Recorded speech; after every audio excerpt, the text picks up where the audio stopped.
When people first lay eyes on the Buffa di Perrero, they're undoubtedly hit by one question. How? Set 9,000 feet up in the Dolomites, a rugged mountain range in Italy, this strange little hut can only be reached after hiking a stomach-dropping mountain path. But for those who do make it to this lonely house on top of the world, cozy chairs lay await for adventurers to take a load off, enjoy the view, and ponder the burning question. Just how on earth did this place come to be? The world's loneliest house stuck in the side of a mountain is steeped in mystery. Recognizing a real need for a functional shelter in the area, Italy decided to erect a modern version of the mysterious mountain hut in 2021.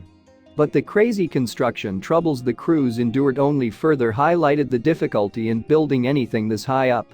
And if construction was difficult in 2021, just imagine what it took to build the Buffa di Perrero several decades ago. The new shelter, known as Bivouac Fanton, can be found at a very similar height to Buffa di Perrero. It sits along the Dolomites Marmarole Trail at an incredible 8,750 feet up, just 250 feet shy of the old hut's altitude. And with the benefit of 21st century technology and building at a lower altitude, there shouldn't have been an issue constructing Bivouac Fanton, right? The Bivouac Fanton shelter had been designed as a haven for weary hikers, schlepping along the challenging route to the region's tallest peak. Yet it took not one, not two, but 3 attempts to use helicopters to safely deliver the correct building materials to the site. And there's a good reason for that. Bad weather is to blame for disrupting the plans to fly helicopters up to Bivouac Fanton. But waiting for better weather conditions was still probably faster than the alternative. Because even with using a ski lift to travel part of the way, it would take an experienced hiker unburdened with building materials 5 hours to walk to the shelter's location. Now just think, during the time Buffa di Perrero was being built, helicopters weren't even an option. After all, it takes more effort to hike up to Buffa di Perrero. Modern-day hikers and climbers don't even have the benefit of a gondola to take some of the strain of getting to this stunning spot. The demanding journey up there today, then, is still similar to what it would have been when Buffa di Perrero was constructed. The lack of a gondola means that anyone wishing to take the challenge of seeing Buffa di Perrero will have to set aside at least a whole day to do it. And even then, they should only be attempting this path if they are very experienced hikers. The sheer scale of the trail is part of the reason that Buffa di Perrero is such a mystery. Buffa di Perrero is located along the Via Ferrata Ivano de Bona. Via Ferrata basically translates as Iron Path, and that's a solid description of this tasking route. The Ivano de Bona is a pretty famous example of a Via Ferrata as well. You might have even seen it already in a spectacular 90s blockbuster starring Sylvester Stallone. Critics weren't exactly blown away by Cliffinger upon release, but most people will agree that its action set pieces are literally breathtaking. And scenes such as the anxiety-laden bridge explosion were shot along the Ivano de Bona. Yet even a $60 million movie production had trouble getting to grips with this terrifying mountain range. Not least because Stallone actually doesn't like heights. The filmmakers took the necessary safety precautions, of course. But they were trying to produce a movie at heights that sometimes reached 13,000 feet. And that meant if the weather turned as it often did, then they were forced to shut down filming. This is just another example of why the building of Buffa di Perrero was so unlikely. Those traveling without the aid of a $60 million production budget can't even depend on a gondola now. The modern-day hiker has to begin their ascent to Ivano de Bona in a chairlift, which only takes them to the bottom of the old gondola ride. Then there's the small matter of a steep walk climbing 2,300 feet. In practical terms, that means hikers will have been walking for about 2 hours before they even reach the start of the Ivano de Bona. And that bridge that the movie people blew up so spectacularly for Cliffinger? There are still a few more obstacles to overcome before travelers get there. Namely, rickety-looking metal stairs and a ladder. Let's say people can get themselves up the stairs and ladder, and then through several short tunnels, they will finally arrive at the Cliffinger Bridge. Maybe they'll have enough time to catch their breath, enjoy the view, and do their best Stallone impression, "Go, Jesse, run." But there's still some way to go before they reach Buffa di Perrero. Hikers will also appreciate that they're not carrying building supplies with which to construct a hut. They'll be doubly happy about this when they begin to descend through the Dolomites to reach Buffa di Perrero.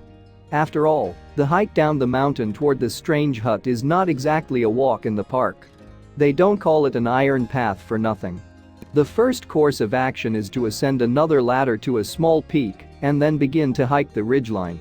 Hikers will be advised to stay close to the cables that extend along the route. These things aren't there to look pretty.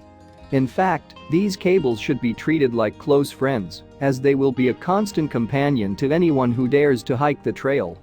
Visitors will now have spent as long as 4 hours hiking up a mountain, through tunnels, up ladders, across a spectacular bridge, and down a precarious trail.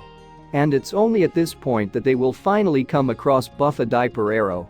So it's no surprise that this strange little hut has left so many people perplexed. The first sight of it might be especially jarring. A quaint little home could be the last thing that people expect to see after a few hours of traversing rocky terrain. It's possibly even more strange that the hut itself appears to have been carved into the face of the rock. The place looks almost as if the mountain grew around it. It would be hard to resist taking a closer look at the unusual structure. It's clearly an old hut, and the idea that anybody could have built it without the use of modern technology is mind-boggling. But someone must have done the materials for it didn't magic themselves to the top of a mountain. The exterior walls of the building have seemingly been made of stone. The stone actually appears to match the mountain's rocks, so perhaps their usage can be easily explained.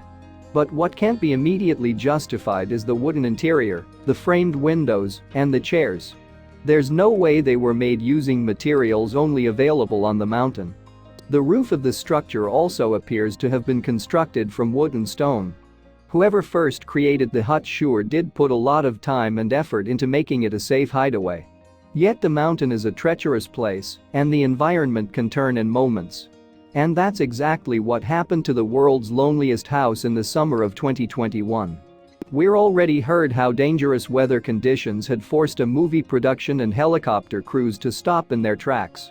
So perhaps the only thing surprising about the incident that struck Buffa di Perrero is that it hadn't happened sooner. Yes, it seems that this beguiling little safe house is yet another victim of the Dolomites' destructive wind and snow. When the weather turned in this section of the mountain range, it caused a collapse at Buffa di Perrero. The roof caved in, and the wood beams underneath broke and bent. From the pictures shared by an alpine rescue organization, it seemed as though parts of the interior were also damaged. This led to the group issuing a warning to any potential hikers. The organization basically told people that they should no longer go inside Buffa di Perrero. That makes sense considering that there could have been sharp pieces of wood on the floor, as well as other potential hazards. This probably won't stop people from wanting to get closer to the structure, however. It's not every day that you'll see something like this, after all. But where once hikers may have been able to rest their weary legs at the makeshift shelter, Buffa di Perrero is now more of a curiosity to behold. Or a place from which to simply enjoy the stunning views. Yet if people do stop to poke around the damaged hut, they'll probably also wonder how the hut ever got there in the first place.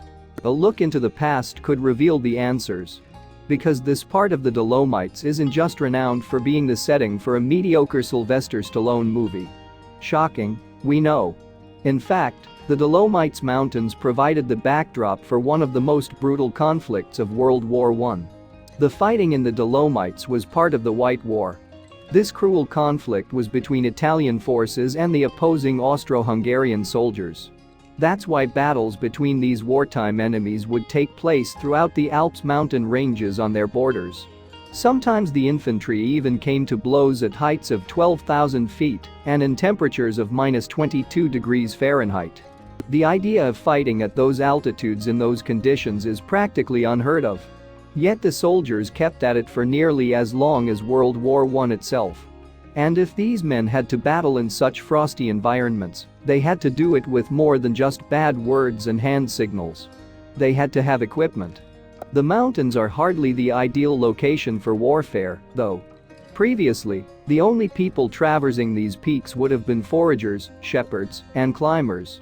That's why the troops on either side of the conflict had to carve and slice their own way over or through the Alps. It's probably not exaggerating to say that the mountains were never the same again. Both Austro-Hungarians and Italians got to work chopping the tops of alpine summits or digging their way through the rocks. They also made roads, constructed cables, and put down phone lines. There were two reasons for this, though. The first was to allow the soldiers on each side to reach the front lines more efficiently. But the second was perhaps less obvious. The troops on the front lines would need to hold their positions throughout the entire length of the war. That means that people were living up there in whatever conditions the weather dared throw at them for years on end. So literally tons of equipment would be hauled up the mountains for the needs of war and living. For that kind of work, they needed a system. The most extreme example of this way of living actually occurred in the Dolomites. It happened in 1916 at the most prominent peak in the mountain range, the Marmolada. The Austro-Hungarian forces had the idea to dig through the glacier to reach their enemy undetected. But as they started to dig, the soldiers discovered something significant that they hadn't realized. By this point, the troops had no doubt gotten up close and personal with the perils of mountain life. Snowstorms, avalanches, sub-zero temperatures, all this would have been par for the course. But under the ice, these things became less of a concern. And in many ways, the soldiers might have felt that life inside the glacier was better than whatever else the mountain had to offer.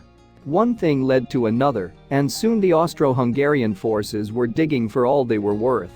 Apparently, they dug into that glacier for 10 months and eventually made enough room for 200 men to survive inside. By the end of this incredible effort, there were over 7 miles of tunnels that joined the various positions of the soldiers. But it wasn't just tunnels down there. The area has since been given the nickname of the Ice City.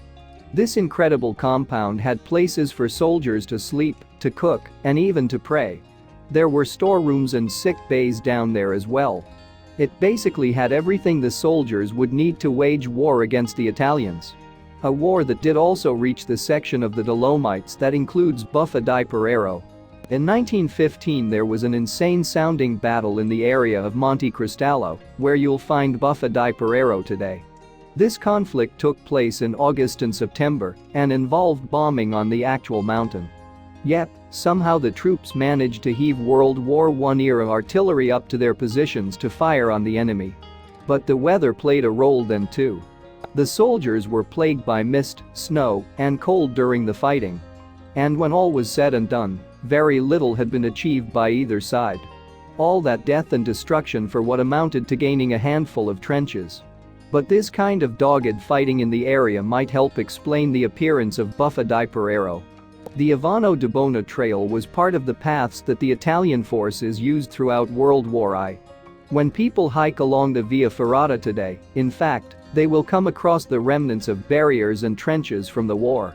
Even the footholds are the same previously trodden by those poor soldiers.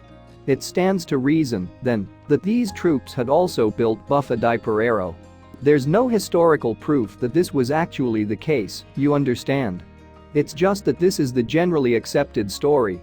After all, Buffa di Perrero would have been the perfect place for soldiers to plan the next maneuver or stockpile supplies, or even simply take a load off. But not anymore. When news spread of the damage caused to Buffa di Perrero, the top concern from those posting on Facebook was whether the hut would get fixed up. This place is, of course, both a shelter for today's hikers and a part of Italy's history. There's no word yet, however, about any plans to restore Buffa di Perrero to its former glory. It's far from the only piece of history hiding among the world's mountains, either. The Dolomites alone have previously revealed artifacts and bodies from World War I as its glaciers begin to melt. And an untold story uncovered on a similar mountain range has also had people scratching their heads. Thanks for watching, and don't forget to like and subscribe.